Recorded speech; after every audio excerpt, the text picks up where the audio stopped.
ये कहानी सुमन नाम की एक छोटी लड़की की है। सुमन जब 6 साल की थी तभी उसकी माँ उसे छोड़कर चली गई थी। माँ के जाने के बाद सुमन को बहुत तकलीफ हो रही थी। उसकी तकलीफ उसके पिता से देखी नहीं गई, इसलिए उन्होंने लोगों के कहने पर पुष्पा नाम की औरत से दूसरी शादी कर ली। लेकिन कहीं ना कहीं सुमन के पिता को इस बात का डर था कि सौतेली माँ सुमन को अपना मानेगी कि नहीं। परंतु शादी के बाद जब पुष्पा घर आई तो उसने सुमन को अपनी बेटी की नजरों से देखा और कुछ ही दिनों में उस पर जान छिड़कने लगी। सुमन भी अपनी सौतेली माँ को अपना मान चुकी थी। एक दिन सुमन का पिता घर आकर कहता है, पुष्पा, सुमन, तुम दोनों कहाँ हो? जल्दी से तैयार हो जाओ, मुखिया जी की बेटी की शादी में जाना है, उन्होंने आमंत्रण दिया है। शादी में जाने की बात सुनकर सुमन बहुत खुश हो जाती है और भागते हुए अपने पिता के पास आकर कहती है, सच में पिताजी, मैं जल्दी से अपनी नई वाली फ्रॉक पहनकर तैयार हो जाती हूँ। पुष्पा सुमन को नई फ्रॉक पहनाकर तैयार कर देती है और खुद भी एक अच्छी साड़ी पहन लेती है। उन दोनों को ले जाने के लिए सुमन का पिता अपनी साइकिल निकालता है। तभी सुमन कहती है, मम्मी, आज साइकिल पर पीछे मैं बैठूंगी। अच्छा जी, और मैं कहाँ बैठूंगी फिर? आप आगे बैठ जाना ना, जैसे मैं बैठती हूँ। हट पगली, साइकिल पर आगे छोटे बच्चे बैठते हैं, बड़े लोग नहीं। पुष्पा ने किसी तरह सुमन को मनाकर साइकिल के आगे बिठा दिया। पार्टी में पहुँचने के बाद सुमन अपनी सौतेली माँ पुष्पा से कहती है, मम्मी, ये दुल्हन ने क्या पहना हुआ है? बेटी, ये लहंगा है, तेरे पास भी तो है पीले रंग का। नहीं मम्मी, ये तो उसके जैसा बिल्कुल भी नहीं है। हाँ, ये थोड़ा अलग है क्योंकि ये दुल्हन का लहंगा है, ये बहुत महंगा आता है। अच्छा, कितने का मिलता है ये वाला लहंगा? अरे पगली, तो ये सब क्यों पूछ रही है? जब मेरी शादी होगी तो क्या आप मुझे ये वाला लहंगा लाकर दोगी? हाँ हाँ, क्यों नहीं, लाकर दूंगी। मेरी प्यारी लाडो दुल्हन बनकर बहुत सुंदर लगेगी। कितनी अच्छी हो मम्मी आप तो मेरी पहले वाली मम्मी से भी अच्छी हो। वो मम्मी मुझसे प्यार नहीं करती थी, इसीलिए तो छोड़कर चली गई मुझे। कोई बात नहीं सुमन, मैं हूँ ना तुम्हारे पास, फिर तुम उन्हें क्यों याद करती हो? अच्छा चलो, देखो जयमाला होने वाली है। वो लोग मुखिया की बेटी की शादी में गए थे। मुखिया के पास पैसों की कोई कमी नहीं थी, इसलिए उसने अपनी बेटी के लिए शहर से बहुत महंगा ब्राइडल लहंगा मंगवाया था। लेकिन ये बात छोटी सुमन को कहाँ समझ आती, परंतु पुष्पा के दिमाग में ये बात घर कर गई थी। लौटते हुए साइकिल के आगे बैठी सुमन अपने पिता से ढेर सारी बातें करती है और साइकिल पर पीछे बैठी पुष्पा बस यही हिसाब किताब लगा रही थी कि आखिर महीने में कितने पैसे जोड़ने होंगे जो वो सुमन की शादी तक एक अच्छा ब्राइडल लहंगा खरीद सके। इसी तरह काफी साल बीत गए। सुमन भी अब जवान हो गई थी। पुष्पा ने भी सुमन के ब्राइडल लहंगे के लिए ढेर सारे पैसे इकट्ठे कर लिए थे। लेकिन तभी एक दिन जब सुमन का पिता खेत में काम कर रहा था तो उसे एक जहरीला सांप काट लेता है। आसपास के लोग उसको अस्पताल ले जाते हैं। जब पुष्पा को इस बात की खबर मिलती है तो वो भी भागे भागे अस्पताल जाती है। डॉक्टर साहब, मेरे पति ठीक तो है ना? देखिए, सांप का जहर इनके शरीर में काफी फैल गया है। हमें इन्हें बचाने के लिए शहर से एक इंजेक्शन मंगवाना पड़ेगा, जिसके लिए आपको अभी काउंटर पर 20,000 रुपए जमा करने होंगे। डॉक्टर की बात सुनकर पुष्पा सोच में पड़ जाती है। पुष्पा के पास पैसे तो थे, लेकिन वो पैसे उसने सुमन के लहंगे के लिए बचा कर रखे थे। लेकिन इस वक्त सुरेश का इलाज ज्यादा जरूरी था। पुष्पा ने सारे पैसे अस्पताल में जमा करवा दिए। इस तरह सुरेश की जान तो बच गई, लेकिन वो अब बहुत कमजोर हो गया था। फिर डॉक्टर ने पुष्पा से कहा, देखिए, इनकी जान तो बच गई है, लेकिन 2-4 महीने इनको बेड रेस्ट की जरूरत होगी। जहर के कारण हमें इनका बहुत सारा खून निकालना पड़ा, तो खून बनने के लिए इनको पौष्टिक चीजों की भी जरूरत होगी। जी डॉक्टर साहब। उस दिन से पुष्पा पर घर चलाने की पूरी जिम्मेदारी आ जाती है। हालांकि अच्छी बात ये थी कि अब सुमन जवान हो गई थी, इसलिए सुमन घर का काम देख लेती थी और पुष्पा बाहर जाकर फैक्ट्री में काम करती थी। तभी एक दिन फैक्ट्री से लौटते हुए पुष्पा को रास्ते में एक बहुत बड़ी दर्जी की दुकान दिखाई देती है। वहाँ पर बहुत सुंदर सुंदर लहंगे टंगे हुए थे। पुष्पा जानती थी कि वो लहंगे बहुत महंगे होंगे और वो उन्हें खरीद नहीं पाएगी, लेकिन तभी उसे एक आइडिया आता है। वो दुकान के अंदर जाकर दुकान के मालिक से कहती है, नमस्ते मालिक। नमस्ते नमस्ते, बताओ तुम्हें क्या चाहिए? नहीं मालिक, मैं कुछ खरीदने नहीं आई हूँ, मैं तो बस यहाँ काम मांगने आई हूँ। अच्छा, वैसे मेरे दुकान पर एक मशीन खाली तो है, लेकिन क्या तुम्हें सिलाई करना आता है? आती तो नहीं है मालिक, लेकिन मुझ पर भरोसा कीजिए, मैं बहुत मेहनत करूँगी और 1 महीने में सीख जाऊंगी। चाहे तो आप मुझे 1 महीने की पगार मत देना, लेकिन एक अच्छा लहंगा सिलना जरूर सिखा देना। पुष्पा की आंखों में सच्चाई देखकर दुकान के मालिक ने उसे काम पर रख लिया। अगले दिन से ही पुष्पा उस दुकान के काबिल दर्जियों से सिलाई सीखने लगी। वो सिलाई सीखने के साथ साथ दुकान की साफ सफाई भी कर दिया करती थी। उसकी मेहनत से दुकान का मालिक बहुत खुश था। फिर 1 महीने बाद। और बताओ पुष्पा, 1 महीने में कुछ सीखा तुमने? हाँ मालिक, देखिए ये लहंगा मैंने सिला है। पुष्पा के हाथों में एक बहुत ही प्यारा ब्राइडल लहंगा था। उस लहंगे को देखकर दुकान का मालिक बहुत खुश हुआ। फिर सोचकर बोला, ये लहंगा तो बहुत सुंदर सिला है तुमने, लेकिन इसमें कढ़ाई का काम थोड़ा और फिनिशिंग से हो सकता था। ठीक है मालिक, मैं आगे से ध्यान रखूंगी। ठीक है, ऐसे ही मेहनत करती रहो। और ये लो तुम्हारी पहली पगार, 13,000 रुपए। जब तुम अच्छा काम सीख जाओगी तो 15,000 रुपए कर दूंगा। ऐसा कहकर मालिक ने पुष्पा के हाथों में पैसे रख दिए। पुष्पा को इसकी उम्मीद नहीं थी। उसने फौरन घर के लिए ढेर सारा राशन खरीद लिया। दूसरी तरफ सुरेश भी अब ठीक हो चुका था और काम पर भी जाने लगा था। इसी बीच सुमन की शादी तय हो गई, लेकिन वो जानती थी कि उसके मम्मी पापा कितनी मुश्किल से घर खर्च चला रहे हैं। बचपन से उसकी बस एक ही ख्वाहिश थी कि वो अपनी शादी में एक बढ़िया लहंगा पहने, लेकिन उसकी बचपन की जिद को जवानी की समझदारी ने दबा दिया था। उसने अपना मन मार लिया और किसी से कुछ नहीं कहा। इसी तरह कुछ वक्त और बीता और सुमन का शादी वाला दिन भी आ गया। सुमन कमरा बंद करके अंदर तैयार हो रही थी। उसने एक साड़ी पहनी और अपने आप को आईने में निहारने लगी। काश आज इस साड़ी की जगह लहंगा होता। तभी उसे दरवाजे के बाहर से उसकी सौतेली माँ की आवाज आती है, सुमन, सुमन दरवाजा खोल बेटी। अभी आई मम्मी। सुमन दरवाजा खोलती है और कहती है, देखो मम्मी, ये साड़ी मुझ पर अच्छी लग रही है ना? मैं सुंदर तो लग रही हूँ ना? अरे पगली, तू इतनी बड़ी भी नहीं हो गई है कि अपनी माँ से कुछ छुपा पाए। मालिक अंदर आ जाइए, देखिए यही है मेरी प्यारी बेटी। दुकान का मालिक अंदर आ जाता है और सुमन को बधाइयाँ देते हुए कहता है, शादी की बहुत बहुत बधाई बेटी। Thank you uncle. खुश रहो। और ये लो तुम्हारी मम्मी की तरफ से प्यारा सा ब्राइडल लहंगा। सुमन ने जब उस लहंगे को देखा तो उसकी आंखें फटी की फटी रह गई, क्योंकि वो लहंगा बहुत खूबसूरत दिख रहा था। सुमन कुछ ना कह सकी, वो बस अपनी सौतेली माँ की तरफ देखकर रोई जा रही थी। तुम्हें पता है बेटी, तुम सिर्फ अपनी शादी में एक बढ़िया लहंगा पहन सको, इसके लिए तुम्हारी माँ ने बहुत मेहनत की है।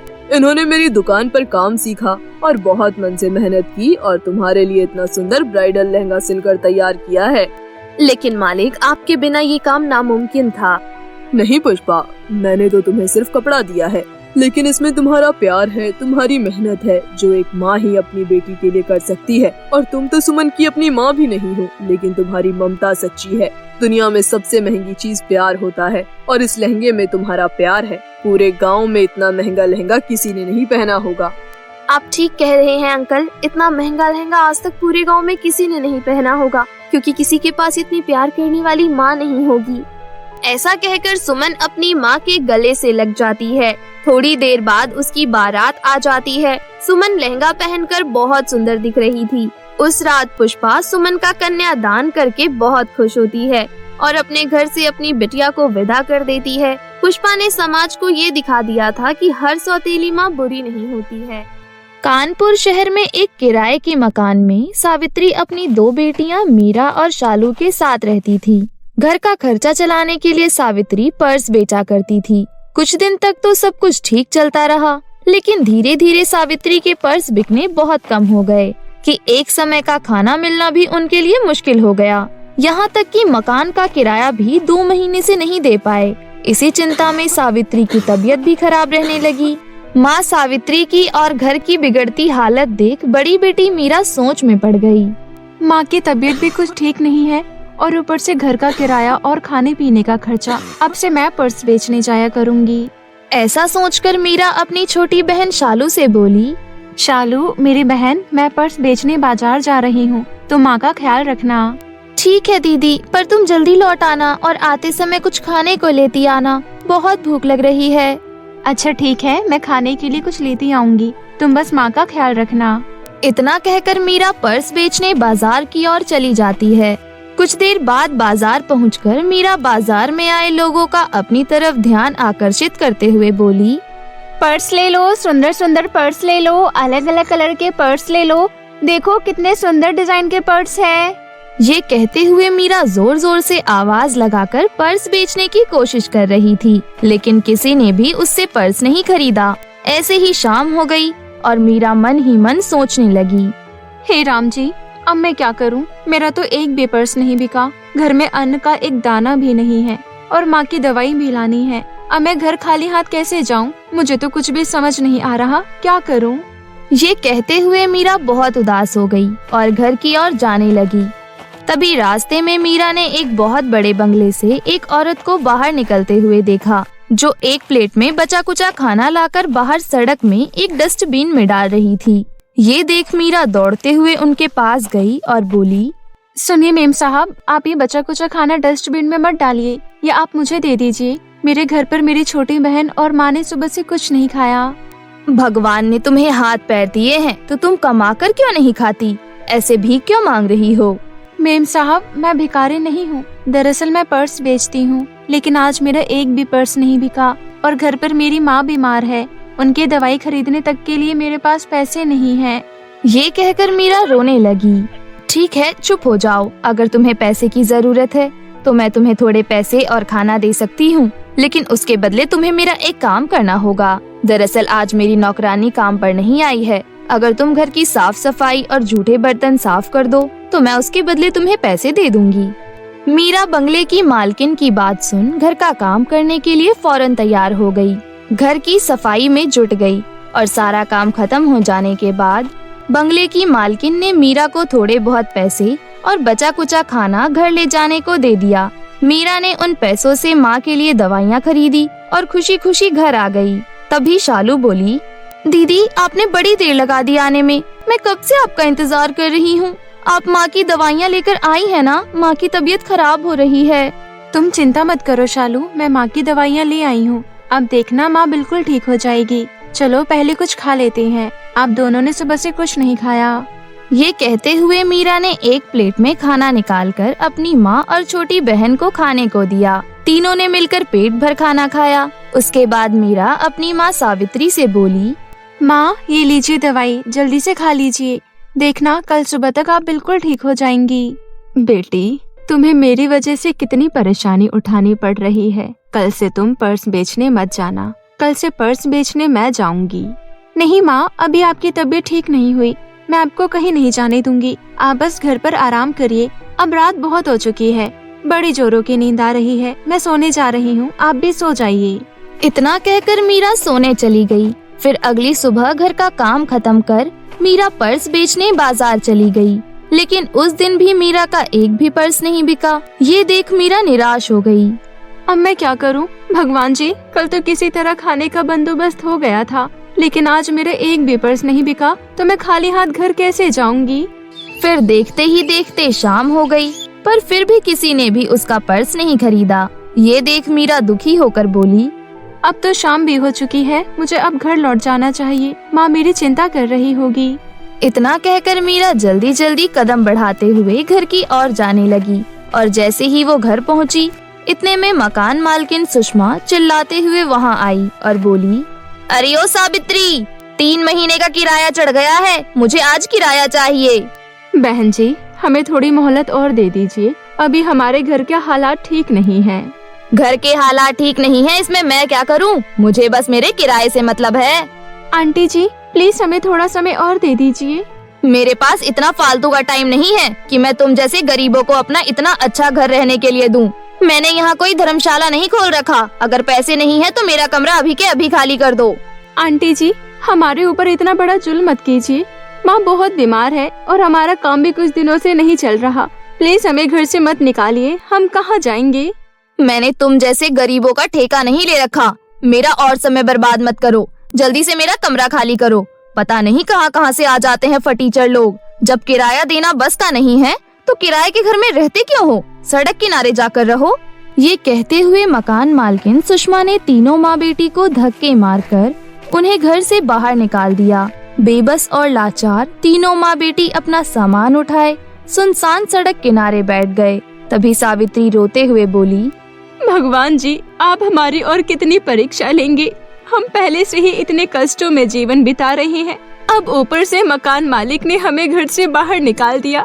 अब मैं अपने बच्चों को लेकर कहाँ जाऊँ? हमारे पास तो इतने पैसे भी नहीं है कि किराए पर दूसरा कमरा ले सके। माँ, चिंता मत करो, भगवान ने चाहा तो हमें कहीं न कहीं रहने के लिए आसरा मिल ही जाएगा। तीनों माँ बेटी सड़क किनारे दुखी होकर बैठे हुए थे कि तभी उनके पास एक बूढ़ी औरत आई और मीरा से बोली, बेटा, क्या तुम मेरी मदद कर सकती हो?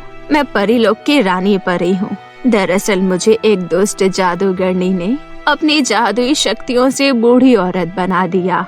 अगर मैं कल तक अपने असली रूप में नहीं आई तो मैं हमेशा के लिए बूढ़ी औरत बनकर रह जाऊंगी और वो दुष्ट जादूगरनी मेरी सारी शक्तियाँ प्राप्त करके पूरी दुनिया में राज करेगी। मगर मैं आपकी मदद कैसे कर सकती हूँ? बेटा, उस जादूगरनी ने मेरा जादुई 2 पर्स का घर अपने कब्जे में कर रखा है। उनमें से एक पर्स घर में जादूगरनी ने अपनी काली शक्तियाँ रखी है। तुम्हें दूसरे पर्स घर में जाकर मेरी जादुई छड़ी हासिल कर पहले पर्स घर को नष्ट करना होगा, तब मैं अपने असली रूप में वापस आ जाऊंगी। तुम्हें इसके लिए बादलों में जाना होगा जहाँ मेरे जादुई 2 पर्स घर है, लेकिन तुम्हें वहाँ एक मटका घर भी दिखाई देगा जिसे जादूगरनी ने भ्रम में डालने के लिए बनाया है। तुम उसकी बातों में बिल्कुल मत आना। पर रानी परी जी, मुझे कैसे पता चलेगा कि कौन से जादुई पर्स घर में आपकी जादुई छड़ी है? जिस पर्स घर में मेरी जादुई छड़ी है उस घर में से तुम्हें बहुत तेज रोशनी आती दिखाई देगी, पर तुम वहाँ दुष्ट जादूगरनी की नजरों से बच कर जाना। चलो, मैं तुम्हें वहाँ जाने का रास्ता बताती हूँ। यहाँ से कुछ दूर तुम्हें एक झरना दिखाई देगा। उस झरने के पास तुम्हें एक सीढ़ी दिखाई देगी जो तुम्हें बादलों के पास ले जाएगी। फिर मीरा बूढ़ी औरत के बताए गए झरने के पास पहुंची। उसे वहां एक सीढ़ी दिखाई दी। उन सीढ़ियों पर चढ़ते हुए मीरा बादलों के पास पहुंच गई। तभी उसे वहां 2 जादुई पर्स घर दिखाई दिए, जिसे देख मीरा बोली, अब मुझे देरी नहीं करनी चाहिए। मुझे जल्दी से रानी परी की जादुई छड़ी ढूंढनी होगी, इससे पहले कि जादूगरनी यहाँ आ जाए और इन दोनों जादुई पर्स घर में से मुझे पता है मुझे किस घर में जाना है। इतना कहकर मीरा जिस जादुई पर्स के घर में से तेज रोशनी आ रही थी, वो जैसे ही उस घर में जाने लगी, तभी वहाँ एक मटका घर प्रकट हो गया और बोला, रुक जाओ लड़की, कहाँ जा रही हो? तुम्हें उस घर में कुछ नहीं मिलेगा। मैं तुम्हें इतनी सारी धन दौलत दूंगा जो कभी खत्म नहीं होगा और तुम पूरी दुनिया में राज करोगी। तुम जल्दी से मेरे घर में आ जाओ। मुझे धन दौलत का कोई लालच नहीं और न ही मुझे दुनिया में राज करना है। तुम्हारी धन दौलत तुम्हें ही मुबारक हो। ये कहते हुए मीरा ने जैसे ही दूसरे जादुई पर्स घर में कदम रखा, देखते ही देखते जादुई मटका घर वहाँ से गायब हो गया। उसके बाद मीरा ने फटाफट से उस पर्स घर में से रानी परी की जादुई छड़ी ढूंढ निकाली और बिना समय गवाए रानी परी की जादुई छड़ी का इस्तेमाल कर पहला जादुई पर्स नष्ट कर दिया। जादुई पर्स नष्ट होते ही जादूगरनी की सारी काली शक्तियाँ भी नष्ट हो गयी और शक्तियों के नष्ट होते ही दुष्ट जादूगरनी भी जलकर भस्म हो गई। वहीं रानी परी भी अपने असली रूप में वापस आ गई। रानी परी की जादुई छड़ी की सहायता से पलक झपकते ही मीरा पृथ्वी लोक वापस आ गई और रानी परी को उनकी जादुई छड़ी सौंपी। ये देख रानी परी खुश होते हुए मीरा का धन्यवाद करते हुए बोली, तुम्हारा बहुत बहुत धन्यवाद मीरा, तुम बहुत अच्छी और नेक हो। आज से पहले ना जाने मैंने कितने लोगों से मदद मांगी, लेकिन वो सब जादूगरनी के जादुई मटका घर के लालच में आ जाते थे, लेकिन तुमने बिल्कुल भी लालच नहीं किया। तुम्हारा फिर से बहुत बहुत धन्यवाद। अब मैं वापस अपने परीलोक जा सकती हूँ, लेकिन जाने से पहले मैं तुम्हें अपना ये दूसरा जादुई पर्स घर देकर जा रही हूँ। अब से आप सब खुशी खुशी इस घर में रहना। इस घर में तुम्हें कभी किसी चीज की कोई कमी नहीं होगी। रानी परी जी, आपका बहुत बहुत धन्यवाद, वरना हम तो इस बात से परेशान थे कि अब हम कहाँ जाएंगे, कहाँ रहेंगे। आपने तो हमें रहने के लिए अपना जादुई पर्स घर ही दे दिया। मीरा, ये सब तुम्हें तुम्हारे अच्छे स्वभाव के कारण मिला है। अगर तुम धन दौलत का लालच करती तो तुम्हें ये सब कुछ कभी नहीं मिलता। इसलिए हमेशा ऐसे ही रहना, कभी लालच मत करना और सदा दूसरों की मदद करते रहना। अच्छा, अब मैं चलती हूँ, मेरा परिलोक जाने का समय आ गया है।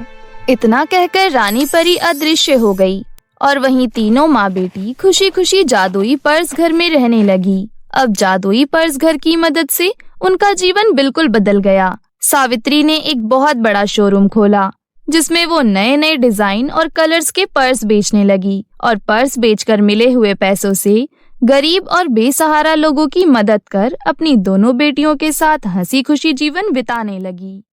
सोनपरी की जादुई छड़ी की चोरी। बहुत समय पहले किसी गांव में आरती अपनी सौतेली बहन चंपा के साथ रहती थी। उनके माता पिता को गुजरे 5 साल बीत चुके थे। दोनों एक टूटी फूटी झोपड़ी में अपना गुजारा कर रहे थे। आरती स्वभाव से बहुत ही नेक और दयालु थी, जबकि उसकी सौतेली बहन चंपा बहुत ही घमंडी और लालची थी। वो गांव में किसी से सीधे मुंह बात तक नहीं करती थी। वो अक्सर गांव में रहने वाली लड़कियों से छोटी छोटी बातों को लेकर लड़ाई झगड़ा किया करती थी। आरती अपनी सौतेली बहन चंपा को बहुत समझाती, लेकिन वो उसकी एक न सुनती, ना ही घर का कोई काम करने में उसकी मदद करती। ऐसे ही एक दिन, चंपा, सारा दिन भर अकेले काम करके मैं बहुत थक जाती हूँ। तुम घर के कामों में मेरी मदद क्यों नहीं करती? नौकरानी वाले काम मुझसे नहीं होंगे, ऐसे काम तुझको ही शोभा देते हैं। इतना कहकर चंपा आईने के सामने अपने बाल संवारने लगी। बेचारी आरती घर का सारा काम खत्म कर 2 पैसे कमाने के लिए दूसरों के घरों में साफ सफाई का काम करती। एक दिन की बात है, सोनपरी अपनी परी सखियों के साथ उसी गांव में घूमने पहुंची। वहां सुंदर बहता हुआ झरना देख सभी परियां वहीं रुक गई और झरने के नीचे नहाने लगी। तभी इत्तेफाक से चंपा घूमते घूमते वहां जा पहुंची और मन ही मन बोली, घर में बैठे बैठे बोर हो रही थी, आज क्यों न झरने के नीचे नहाने का आनंद लूं, मूड फ्रेश हो जाएगा। उस आरती की बच्ची ने सुबह सुबह मेरा सारा मूड खराब कर दिया।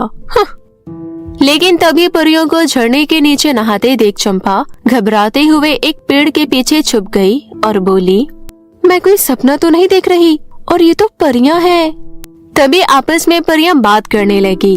राजकुमारी सोनपरी, आज फिर से आप रानी परी को बिना बताए पृथ्वीलोक घूमने आ गई। अगर उन्हें पता चल गया तो बहुत गुस्सा होंगी, इसलिए जल्दी से यहाँ से चलते हैं। अरे अभी अभी तो आई हैं, इतनी जल्दी भी क्या है? वैसे भी रानी माँ को कुछ पता नहीं चलेगा, वो चंद्रलोक किसी काम से गई है, उन्हें आने में समय लगेगा। अब ये सब बातें छोड़ो और झरने में नहाने का आनंद लो। चंपा उनकी बातें बड़े ही ध्यान से सुन रही थी। तभी चंपा की नजर झरने के पास एक चट्टान पर रखी चमकती हुई चीज पर पड़ी। फिर वो हैरानी से बोली, अरे ये तो जादुई छड़ी है, लगता है इन्हीं में से किसी परी की है।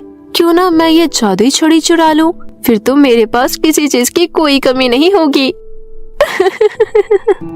ये कहते हुए उन परियों की नजरों से बचकर चंपा जादुई छड़ी चुराकर वहाँ से भाग गई।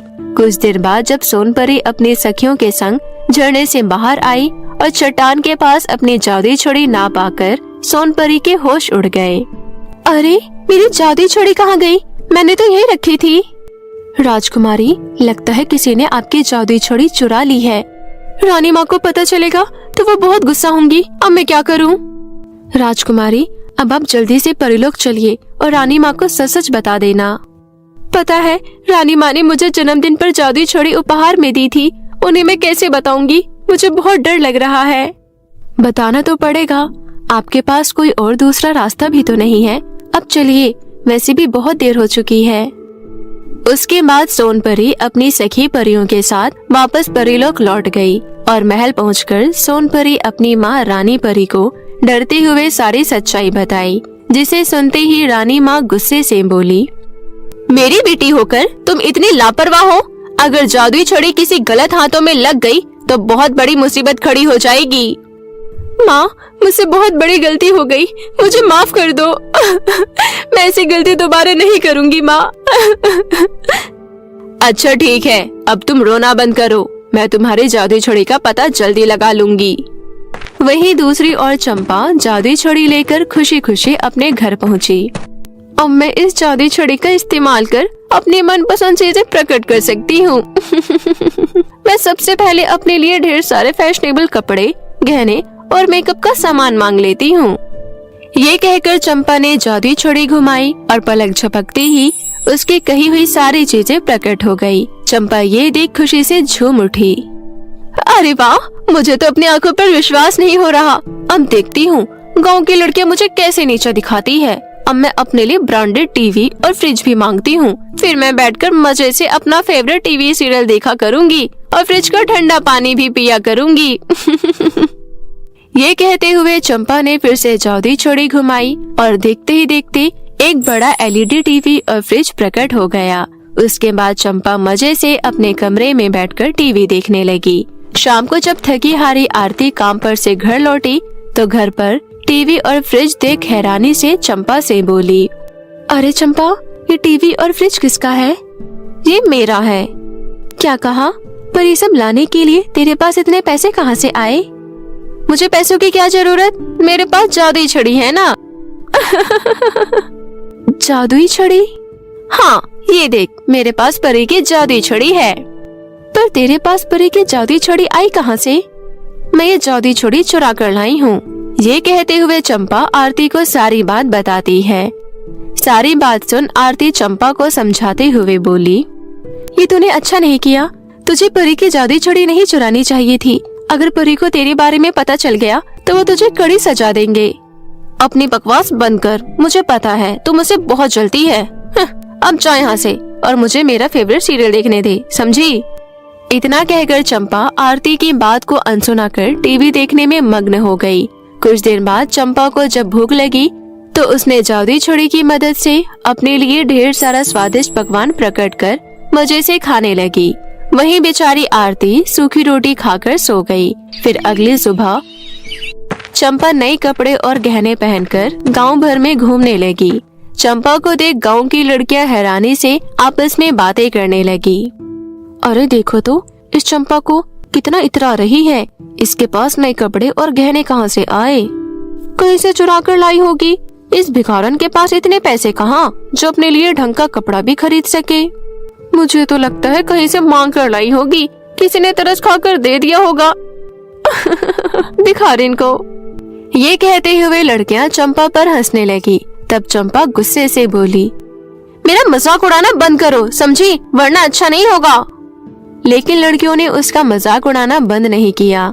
ये देख चंपा गुस्से से तिल मिलाकर बोली, रुको, लगते तुम ऐसे नहीं मानोगी। मैं अभी तुम्हें मजा चखाती हूँ। ये कहते हुए चंपा ने जादुई छड़ी घुमाई और उन सभी लड़कियों के बालों में आग लगा दी। देखते ही देखते उन सभी के बाल जल गए और वो गंजी हो गई। हम गंजी हो गए। हमारे सारे बाल जल गए। अब हमसे शादी कौन करेगा? रोना धोना बंद करो और भागो यहाँ से। अभी तो सिर्फ तुम्हारे बाल ही जलाए हैं। गुस्सा दिलाए तो तुम सभी को जलाकर राख कर दूंगी। चंपा की बात सुन सभी लड़कियां डरकर वहाँ से भाग खड़ी हुई। ये देख चंपा जोर जोर से हंसने लगी। उन लड़कियों को मैंने अच्छा सबक सिखाया। अब देखती हूँ कैसे मुझसे नजरें मिलाती है। घर आकर चंपा कुछ सोचते हुए बोली, मेरे पास नए कपड़े और गहने तो ढेर सारे हैं, फिर मैं इस टूटी फूटी झोपड़ी में क्यों रहूं? क्यों ना मैं अपने लिए आलीशान बंगला बनवा लूं। मेरे पास जादुई छड़ी जो है, अब मैं अपनी जिंदगी ऐश आराम से बिताऊंगी। ये कहते हुए चंपा ने जादुई छड़ी का इस्तेमाल कर अपने लिए आलीशान बंगला प्रकट किया। अरे वाह, ये बंगला तो बहुत ही सुंदर है, लेकिन मेरे बंगले के आसपास गांव वाले के बने झोपड़ी बिल्कुल भी अच्छे नहीं लग रहे। अब मैं गांव वालों को यहाँ से भगा दूंगी।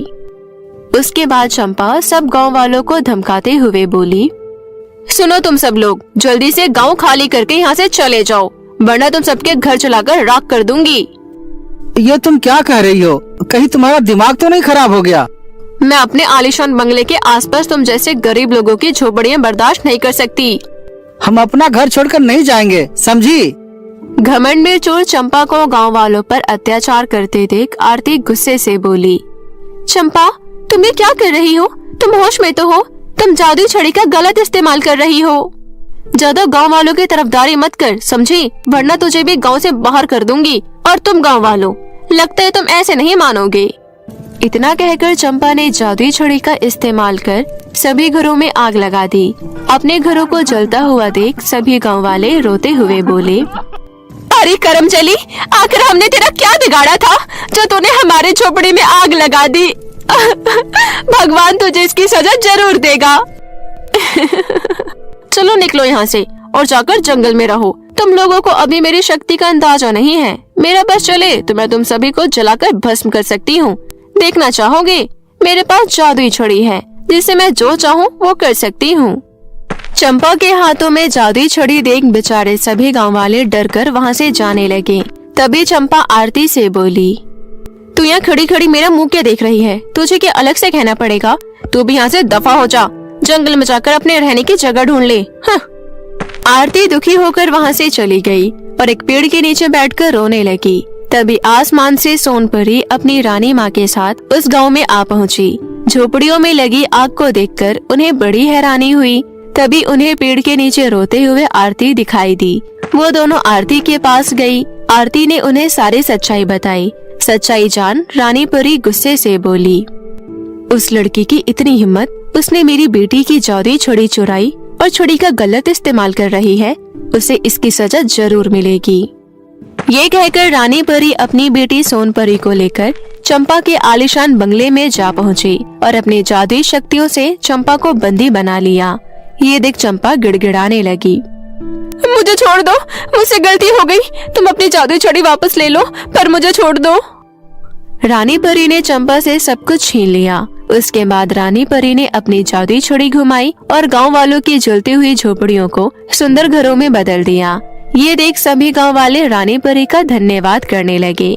फिर चंपा को देख सभी गांव वाले गुस्से से फूट पड़े। परी जी, आप इस दुष्ट को कड़ी से कड़ी सजा देना, इसने हमें घर से बेघर कर दिया था। ये कहते हुए सभी गांव वाले चंपा को भला बुरा कहने लगे। लेकिन तभी चंपा की सौतेली बहन आरती बोली, माना कि मेरी बहन ने सभी गांव वालों के साथ बहुत बुरा किया, लेकिन मेरी बहन को माफ कर दो रानी परी जी। आखिर जैसी भी है मेरी बहन है, मैं अपनी बहन की तरफ से आपसे माफी मांगती हूँ। देखा दुष्ट लड़की, जिस बहन के साथ तुमने इतना गलत व्यवहार किया वही तुम्हारे लिए विनती कर रही है। चंपा को अपने किए पर बहुत पछतावा हुआ। फिर उसने सभी से माफी मांगी। उसके बाद रानी परी अपनी बेटी सोनपरी के साथ वापस परीलोक लौट गई। अब चंपा का स्वभाव बिल्कुल ही बदल गया। वो घर के कामों में बहन आरती की मदद करने लगी।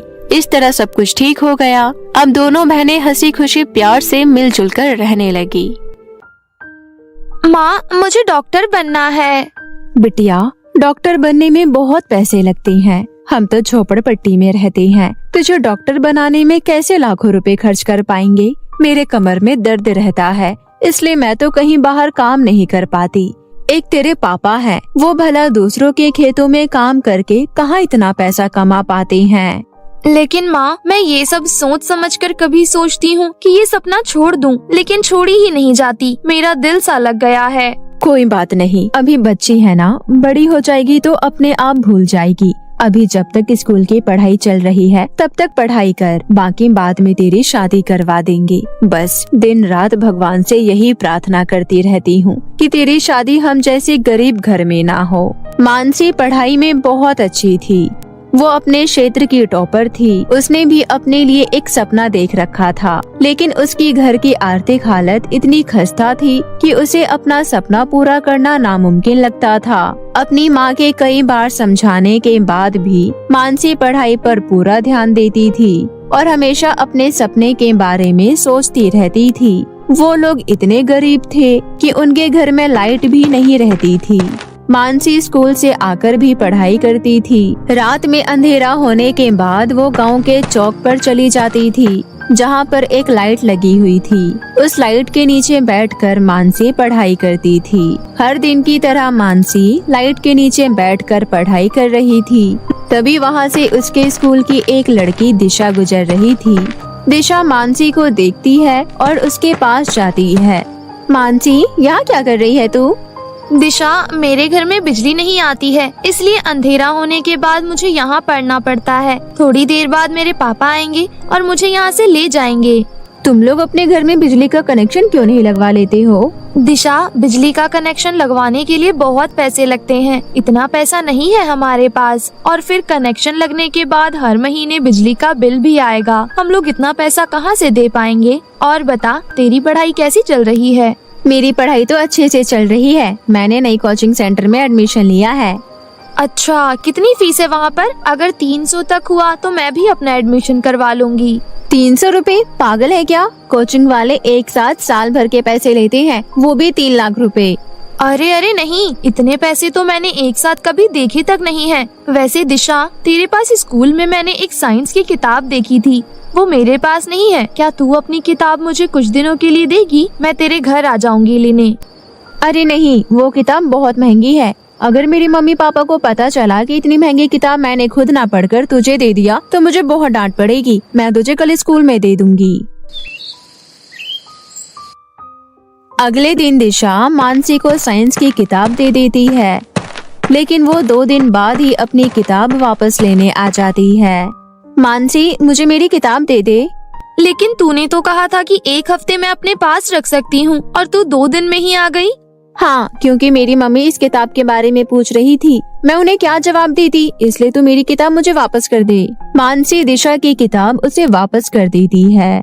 मानसी के पास अच्छे से पढ़ाई करने के लिए कोई किताब भी नहीं थी। तभी वहाँ पर मानसी की माँ रेखा आती है। क्या हुआ?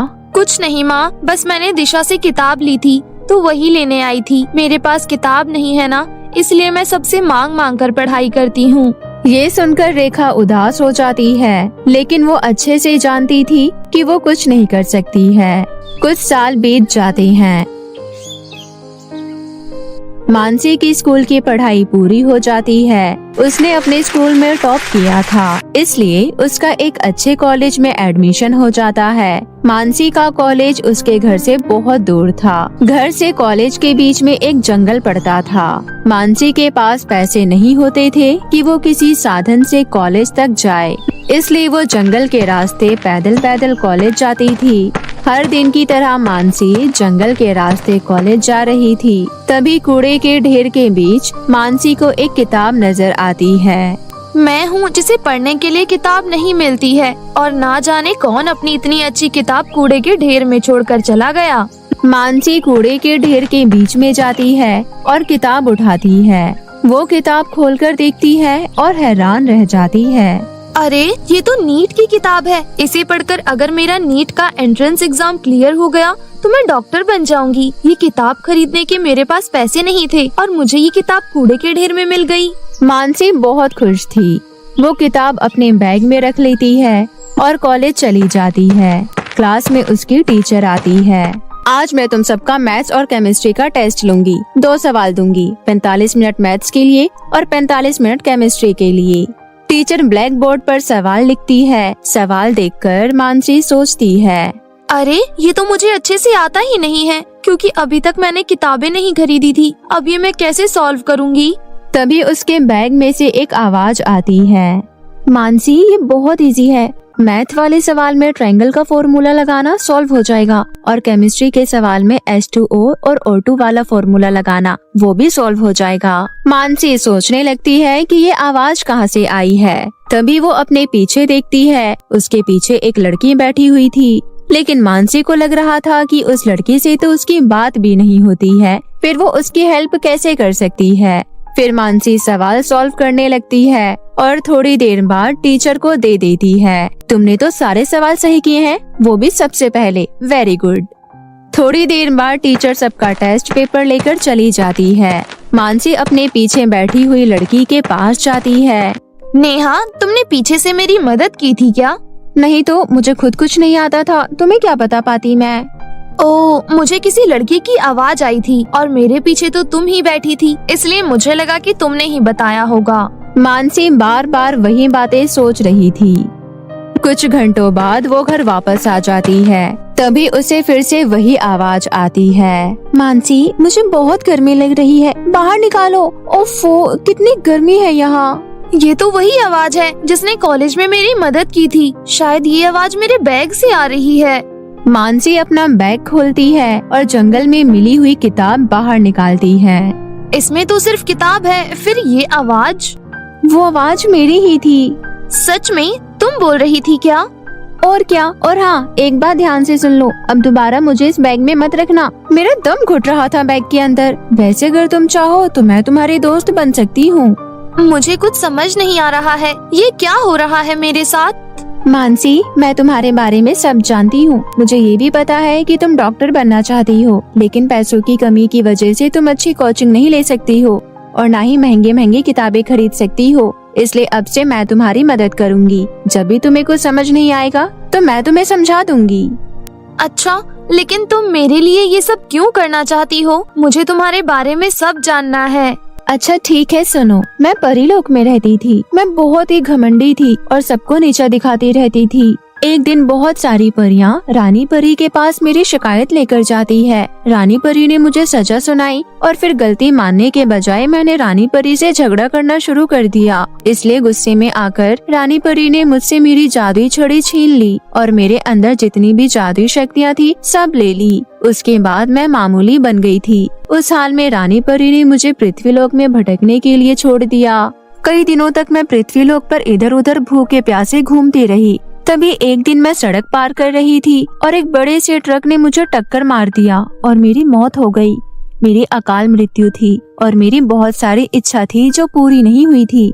वहीं आसपास एक किताब रखी हुई थी और मेरी आत्मा किताब के अंदर चली गई। कुछ दिनों बाद एक कूड़ा उठाने वाले व्यक्ति ने मुझे कूड़े के डब्बे में डाल दिया और जंगल में छोड़ दिया। फिर कुछ दिनों बाद मैं तुम्हें मिल गई। अब मैंने ठान लिया है कि तुम्हें डॉक्टर बनाकर रहूंगी। इससे मेरे पहले किए हुए पाप से भी मुक्ति मिल जाएगी। परी की बातें सुनकर मानसी की आंखों में आंसू आ जाते हैं।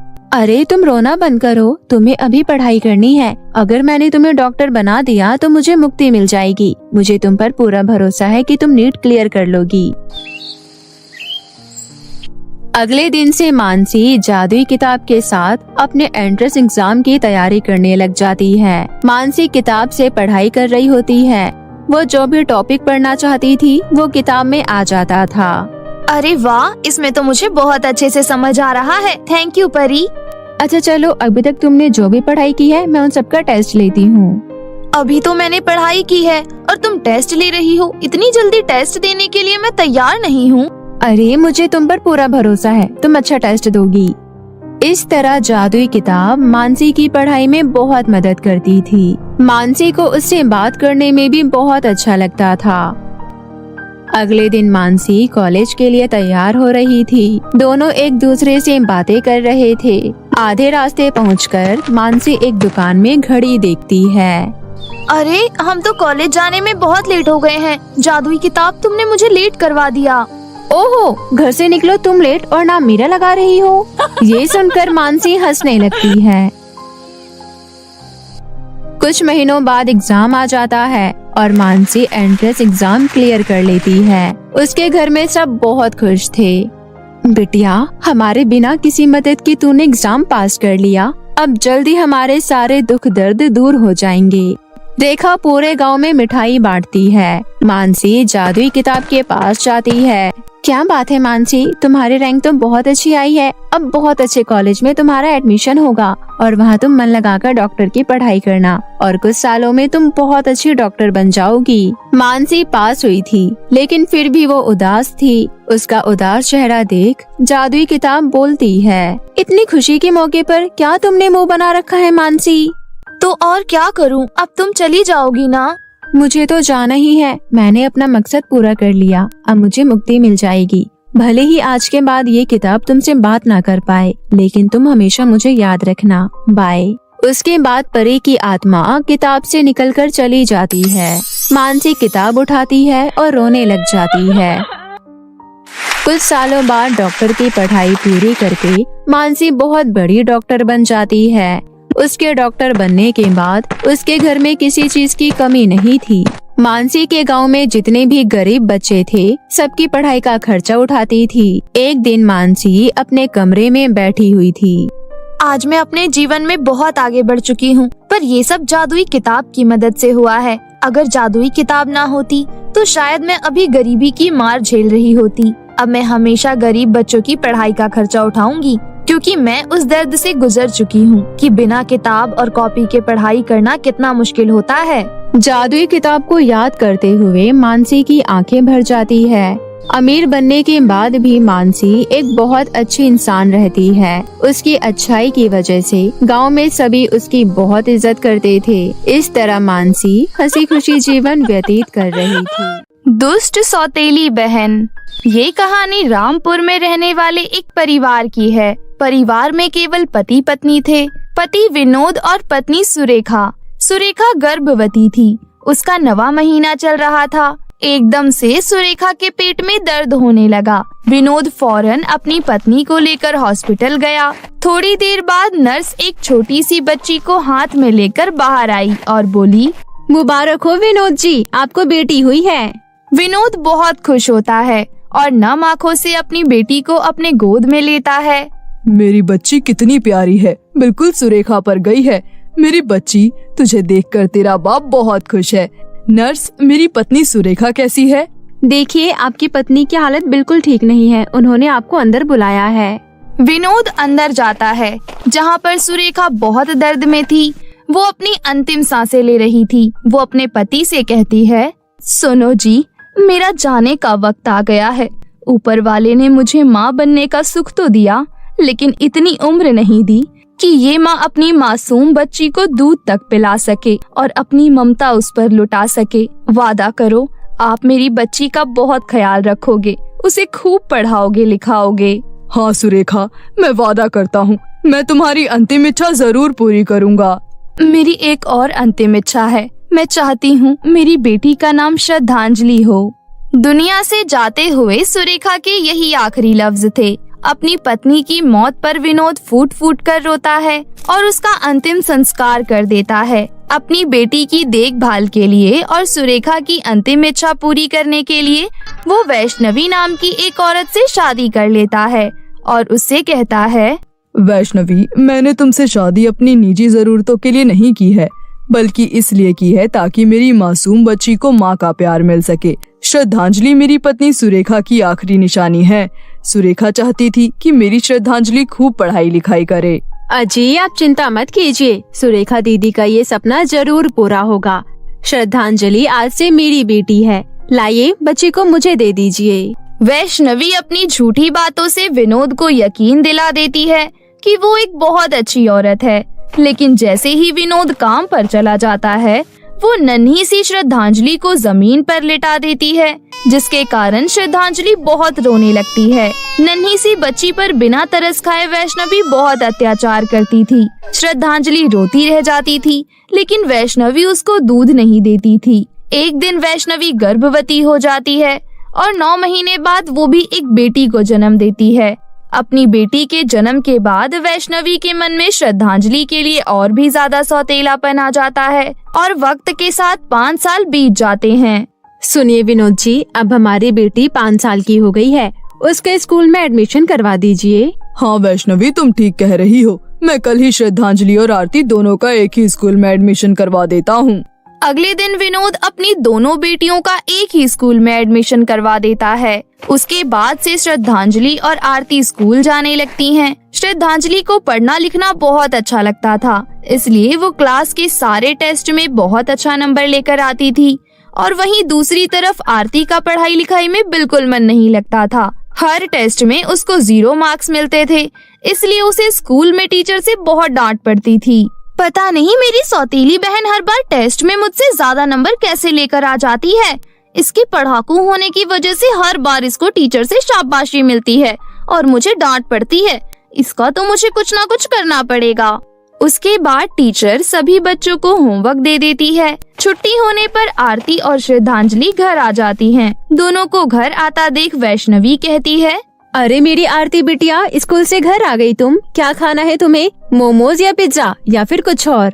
मम्मी, मुझे मोमोज खाना है।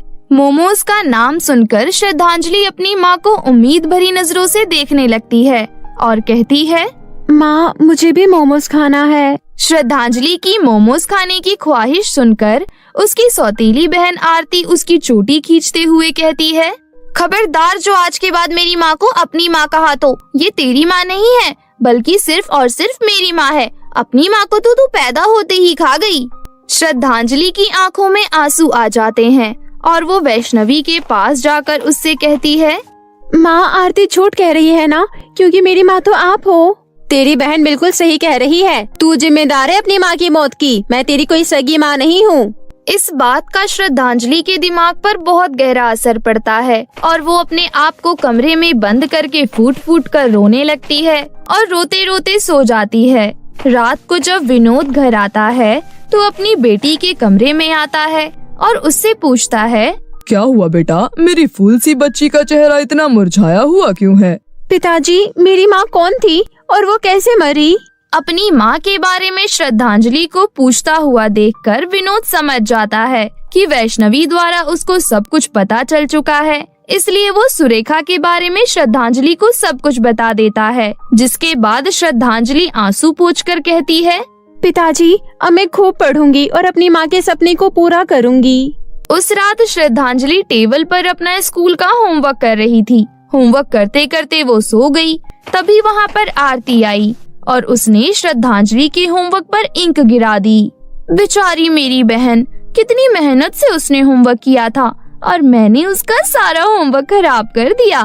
श्रद्धांजलि की सुबह जब आँख खुलती है तो अपने होमवर्क पर स्याही बिखरी हुई देखकर वो बहुत रोती है। श्रद्धांजलि को पता था ये सब आरती ने किया है, लेकिन फिर भी वो कुछ नहीं कहती और चुपचाप अपना होमवर्क दोबारा कर लेती है। इसी तरह एक दिन जब श्रद्धांजलि किताब पढ़ रही थी तो आरती ने आकर उसकी किताब छीन ली।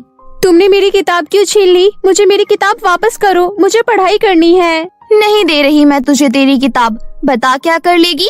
मुझे तेरे साथ खेलना है, इसलिए मेरे साथ बाहर चलकर खेल, वरना मैं तेरी किताब फाड़ दूंगी।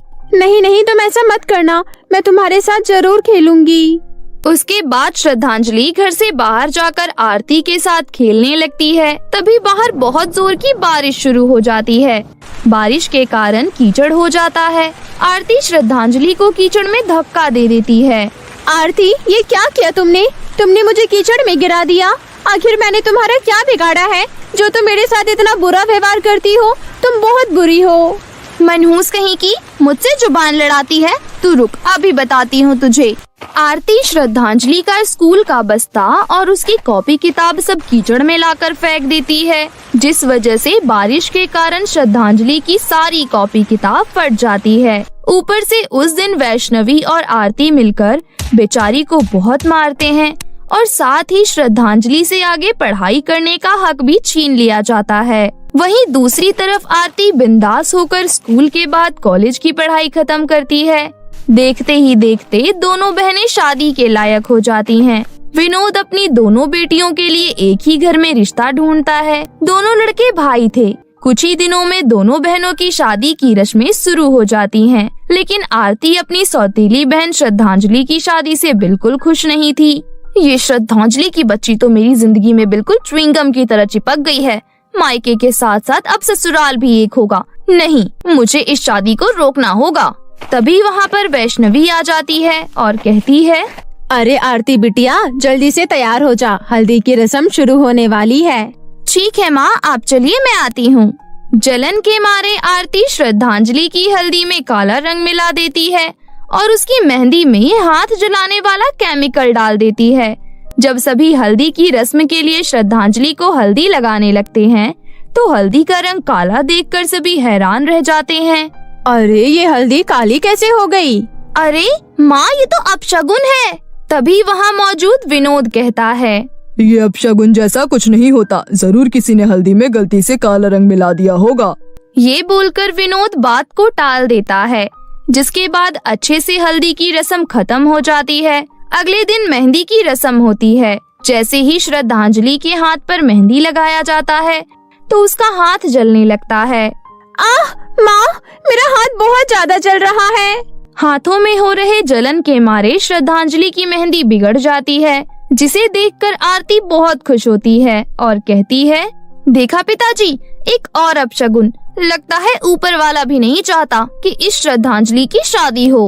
विनोद आरती की इस बात को भी टाल देता है। शादी वाले दिन आरती बहुत महंगा लहंगा पहनकर मेकअप करवाती है। वहीं दूसरी तरफ श्रद्धांजलि अपनी माँ सुरेखा की शादी का लहंगा पहनती है। ओह गॉड, मेरी सौतेली बहन, तूने अपनी शादी वाले दिन ही ओल्ड फैशन सस्ता सा लहंगा पहन रखा है और ऊपर से ये सर पर घूंघट। How cheap. आरती, ये लहंगा मेरे लिए बहुत बेशकीमती है क्योंकि ये मेरी माँ का लहंगा है और मेरे लिए मेरी माँ का आशीर्वाद भी है। इतने में बारात आ जाती है। आरती बिल्कुल मॉडर्न दुल्हन की तरह डांस करते हुए एंट्री लेती है।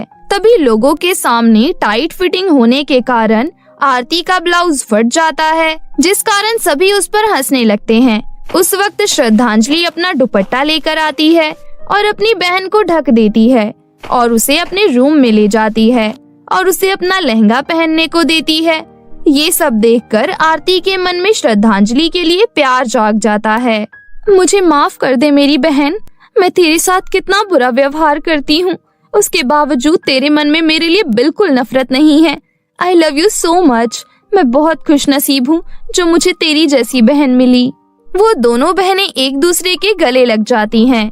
आरती श्रद्धांजलि का लहंगा पहन लेती है और श्रद्धांजलि एक साधारण सी साड़ी पहन लेती है। ये सारी चीजें कमरे के बाहर खड़े होकर दोनों के होने वाले पति भी देख रहे थे। उनके मन में आरती और श्रद्धांजलि के लिए बहुत इज्जत बढ़ जाती है। उसके बाद दोनों बहनों की धूमधाम से शादी होती है और दोनों अपने ससुराल में खुशी खुशी अपना जीवन व्यतीत करने लगते हैं। गरीब की 4 बेटियां। मीनू दिखने में बहुत काली थी और उसके माता पिता बहुत गरीब भी थे, जिसकी वजह से उसकी कहीं शादी नहीं हो रही थी। मीनू की कहीं शादी ना होने की वजह से उसके माता पिता बहुत चिंता में रहते थे। मीनू का गांव बहुत पुराने ख्यालात का था। सारे गांव वाले राघव नाम के एक लड़के को पकड़ते हैं जो मीनू से 5 साल का छोटा था और उसी से मीनू की शादी करवा देते हैं। शादी करके मीनू राघव के साथ रहने लगती है। गांव वालों के डर से राघव को मीनू को अपने पास रखना पड़ता है। मीनू घर की जिम्मेदारी बहुत अच्छे से देखती थी। शादी के 10 साल बीत जाते हैं। मीनू की 4 बेटियां थी। तभी एक दिन राघव के ऑफिस में पूर्णिमा नाम की एक औरत आती है। पूर्णिमा बहुत खूबसूरत थी। उसे देखकर राघव अपने मन में सोचता है, ये औरत कितनी खूबसूरत है और एक मेरी बीवी, उसे तो अपने साथ कहीं बाहर ले जाने का भी मन नहीं करता है। सोचा था एक बेटा हो जाएगा तो ठीक रहेगा, लेकिन बेटियां हो गई, वो भी 4। इससे शादी करके तो मैंने अपनी जिंदगी नर्क बना दी है। काश मेरी शादी ऐसी ही किसी लड़की से होती। राघव को पूर्णिमा पहली नजर में ही भा जाती है। कुछ दिनों बाद राघव पूर्णिमा के पास जाता है। हेलो, आपने हमारा ऑफिस ज्वाइन किया है, लेकिन अभी तक हम दोनों ने कोई बात नहीं की है। हाँ, बहुत काम रहता है ना। और अपने बारे में कुछ बताओ, घर में कौन कौन है? कोई नहीं, मैं अकेले रहती हूँ। अच्छा, आपकी अभी तक शादी नहीं हुई है क्या? हुई थी, लेकिन मैंने तलाक ले लिया। उसकी उम्र मेरे से काफी बड़ी थी। वो तो घर वालों के कहने पर मैंने शादी कर ली, लेकिन उसके साथ रहकर मुझे बिल्कुल अच्छा नहीं लगता था, तो आखिर में मैंने तलाक ले लिया। अब मैं खुद काम करके गुजारा करती हूँ और अपनी खुशी से रहती हूँ। राघव और पूर्णिमा आपस में काफी देर तक बातें करते हैं। घर आकर राघव सोचता है, अरे वाह, पूर्णिमा ने अपने पति से तलाक ले लिया है। ये अच्छा मौका है, मुझे बात बढ़ानी चाहिए। अगर उसने शादी के लिए हाँ कर दिया तो मीनू और उसके 4 बेटियों को धक्के मारकर घर से बाहर निकाल दूंगा। वैसे भी ये मेरे पसंद की शादी नहीं है, जो मुझे अफसोस होगा। कुछ दिनों बाद राघव पूर्णिमा को शादी के लिए प्रपोज कर देता है। पूर्णिमा शादी के लिए हाँ कर देती है। दोनों शादी करके घर आते हैं। दोनों को देखकर मीनू बहुत हैरान हो जाती है। ये क्या किया आपने? मैंने जो किया है बिल्कुल ठीक किया है। ये मेरी जिंदगी है और मैं इसे अपनी मर्जी से जीना चाहता हूँ। अगर तुम्हारे गांव वालों ने जबरदस्ती मेरी तुमसे शादी नहीं करवाई होती तो मैं तुम जैसी लड़की की तरफ देखता भी नहीं। मेरे बारे में नहीं सोचा? कोई बात नहीं, कम से कम अपनी बेटियों के बारे में तो सोच लेते। नहीं, मुझे इन 4 से भी कोई मतलब नहीं है। अब मैंने अपनी जिंदगी की नई शुरुआत कर ली है। तुम अपनी 4 बेटियों को लेकर मेरे घर से बाहर निकल जाओ। मैं कहाँ रहूंगी? मेरे माता पिता का देहांत हो गया है। अब मैं वहाँ भी नहीं जा सकती हूँ। ये सब मुझे नहीं पता। तुम्हारी वजह से मैं अपनी नई जिंदगी खराब नहीं करना चाहता हूँ। मीनू अपनी 4 बेटियों को लेकर घर से बाहर निकल जाती है।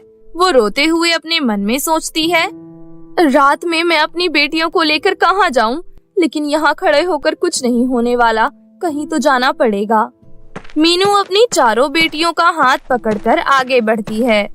माँ, अंधेरे में डर लग रहा है और कुछ दिखाई भी नहीं दे रहा है। डरो नहीं, मैं हूँ ना तुम सबके साथ। मम्मी, मुझे प्यास लग रही है। तुम चारों एक दूसरे का हाथ पकड़ के यहीं रहना, मैं नल से पानी लेकर आ रही हूँ। मीनू पानी लेने के लिए आगे बढ़ती है। तभी नशे में एक आदमी आता है और उसका हाथ पकड़ लेता है। क्या बात है, अंधेरी रात को कहाँ जा रही हो? मेरा हाथ छोड़ो। तभी वहाँ पर गांव का एक आदमी आता है। उसका हाथ छोड़। तू कौन है इसका जो बीच में टांग अड़ाने आ गया? लगता है प्यार की भाषा तुझे समझ में नहीं आती है। इतना बोलकर संजय उसे मारने पीटने लगता है। वो आदमी मीनू का हाथ छोड़कर वहाँ से भाग जाता है। आपका धन्यवाद। इतनी रात में तुम अकेले कहाँ जा रही हो? मेरे साथ मेरी 4 बेटियां और हैं। मेरे पति ने हम सबको घर से बाहर निकाल दिया है। ये तो तुम्हारे साथ बहुत बुरा हुआ। वैसे यहीं पास में मेरी बुआ रहती है, अगर चाहो तो कुछ दिनों के लिए वहाँ रुक सकती हो। उसके बाद रहने का ठिकाना मिल जाए तो चली जाना। वैसे भी बच्चे बहुत भूखे प्यासे लग रहे हैं, वहाँ पेट भर कर खाना। संजय मीनू और उसकी बेटियों को अपनी बुआ के घर लेकर जाता है। संजय अपनी बुआ को मीनू के बारे में बताता है। आओ आओ बेटी, तुम्हारे बारे में जानकर मुझे बहुत दुख हुआ। इतनी प्यारी बच्चियों को लेकर अकेली इधर उधर घूम रही थी। इस दुनिया में कैसे कैसे लोग हैं। बिटिया, तुम परेशान मत हो, जितने दिन चाहो यहाँ रुक सकती हो। बुआ, टेबल पर सबके लिए खाना लगा दो और आप मेरे साथ कमरे में आओ, मुझे आपसे कुछ बात करनी है। संजय और उसकी बुआ कमरे में जाते हैं। संजय अपनी बुआ से कहता है, बुआ, बड़ी मुश्किल से इसे फंसा कर लाया हूँ। अब किसी अमीर क्लाइंट के हाथों इसे और इसकी बेटियों को बेच देना। हाँ, बहुत बड़ा माल हाथ आया है, लेकिन इसे शक तो नहीं हुआ ना? अरे नहीं, बहुत सफाई से काम किया है मैंने। इस बार मुझे पैसों में बिल्कुल आधा भाग चाहिए। मीनू दोनों की ये बातें सुन लेती है। ये आदमी मुझे यहाँ बेचने लाया है। मैं अभी अपनी बेटियों को लेकर यहाँ से भाग जाती हूँ। मैं अपने और अपनी बेटियों के साथ कुछ गलत नहीं होने दूंगी। मीनू अपनी बेटियों के पास जाती है। चलो, हमें यहाँ नहीं रहना। माँ, अभी तो हम आए हैं, अभी तो हमारा खाना भी खत्म नहीं हुआ है। खाना तो खाने दो। और वैसे भी अम्मा ने बोला है कि हम जितने दिन चाहे यहाँ रुक सकते हैं। फिर आप जाने के लिए क्यों बोल रही हो? ज्यादा सवाल जवाब मत करो। मैंने कहा ना, चलो, हम यहाँ नहीं रुकेंगे। दरवाजा खुला है, एक एक करके निकल जाते हैं। मीनू अपनी बेटियों को लेकर बाहर निकलती है। तभी संजय और उसकी बुआ की नजर उन पर पड़ जाती है। दोनों उन्हें पकड़ने के लिए उनके पीछे भागते हैं। हमें इनको पकड़ना होगा, वरना हमें बहुत बड़ा नुकसान हो जाएगा। दोनों को अपने पीछे भागता हुआ देख मीनू रोने लगती है। हे भगवान, मेरी मदद करो। मेरी बच्चियों, जोर जोर से भागो, चाहे कुछ भी हो जाए, हमें इन दोनों के हाथ नहीं आना है। तभी मीनू सामने एक बड़ा सा रेस्टोरेंट देखती है और वो अपनी बेटियों को लेकर रेस्टोरेंट के अंदर घुस जाती है। यहाँ बहुत सारे लोग हैं, यहाँ पर वो दोनों हमें नहीं पकड़ पाएंगे। मीनू और उसकी बेटियों को रेस्टोरेंट के अंदर घुसते हुए देख संजय बोलता है, बुआ, अब ये हमारे हाथ से निकल गई है। अगर हमने रेस्टोरेंट में जाकर इसे पकड़ा तो वहाँ के मालिक पुलिस को बुलाकर हमें जेल भिजवा देंगे। उसके बाद दोनों वहाँ से चले जाते हैं। दोनों को जाते हुए देख मीनू अपनी बेटियों को लेकर रेस्टोरेंट से बाहर निकल जाती है। आज मेरे साथ बहुत बड़ी अनहोनी होने से बच गई। अभी फिलहाल मैं यहीं सड़क पर रुक जाती हूँ। उसके बाद मीनू अपनी बेटियों को लेकर वहीं सड़क के कोने में बैठ जाती है। अगले दिन एक अमीर औरत उस रास्ते से गुजर रही थी। वो मीनू और उसकी चारों बेटियों को सड़क के कोने बैठे हुए देखती है। उसे उन पर बहुत तरस आता है। ये औरत अपनी बेटियों को लेकर सड़क पर क्यों बैठी हुई है? मुझे इससे बात करनी चाहिए। उसके बाद वो औरत मीनू के पास जाती है। तुम यहाँ पर अपनी बेटियों को लेकर क्यों बैठी हो? मेरे पति ने दूसरी शादी कर ली है और मुझे बेटियों के साथ घर से बाहर निकाल दिया है। मुझे समझ नहीं आ रहा कि मैं कहाँ रहूं और कैसे अपना गुजारा करूं। वो औरत अपने मन में सोचती है, इसके साथ तो बहुत बुरा हुआ है, मैं इसकी मदद जरूर करूंगी। उसके बाद वो औरत मीनू से कहती है, मेरा खुद का एक बड़ा सा रेस्टोरेंट है, मैं तुम्हें अपने रेस्टोरेंट में काम देती हूँ और जब तक तुम्हें किराए का घर ना मिल जाए तब तक तुम मेरे साथ मेरे घर में रहना। आपका बहुत बहुत धन्यवाद। उसके बाद वो औरत मीनू और उसकी बेटियों को अपने साथ अपने घर लेकर जाती है। वो औरत अमीर होने के साथ साथ बहुत नेक दिल भी थी। अगले दिन से मीनू उसके रेस्टोरेंट में काम करने लगती है। कुछ दिनों बाद मीनू को किराए का घर भी मिल जाता है और वो अपनी बेटियों के साथ किराए के घर में रहने लगती है और रेस्टोरेंट में काम करके गुजारा करने लगती है। वहीं दूसरी तरफ पूर्णिमा ने राघव को छोड़ दिया था। एक दिन मीनू रेस्टोरेंट से घर लौट रही होती है, तभी वो पूर्णिमा को देखती है। पूर्णिमा भी मीनू को देखती है और उसके पास आती है। तुम राघव की बीवी हो ना, जिसे मेरे आने के बाद उसने छोड़ दिया था? हाँ, लेकिन मुझे अब इस बात का कोई अफसोस नहीं है। अच्छा हुआ उसने मुझे छोड़ दिया। वैसे भी वो कभी मेरे से सही से बात तक नहीं करता था। अब मैं अपनी बेटियों के साथ अच्छे से जीवन गुजार रही हूँ। मैं इतना कमा लेती हूँ कि मेरी बेटियाँ अच्छे अच्छे स्कूल में पढ़ती हैं। बहुत अच्छी बात है ये तो। वैसे मैंने भी उस आदमी को छोड़ दिया है। अच्छा, लेकिन क्यों?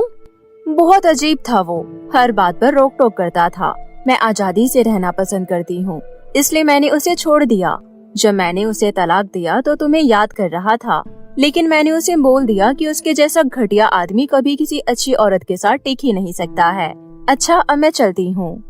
मीनू को राघव के लिए बुरा लगता है, लेकिन उसे वो सारी बातें याद थी जो राघव ने उसके साथ किया था, इसलिए वो राघव के पास दोबारा नहीं जाती। मीनू अपनी चारों बेटियों के साथ हंसी खुशी जीवन व्यतीत कर रही थी।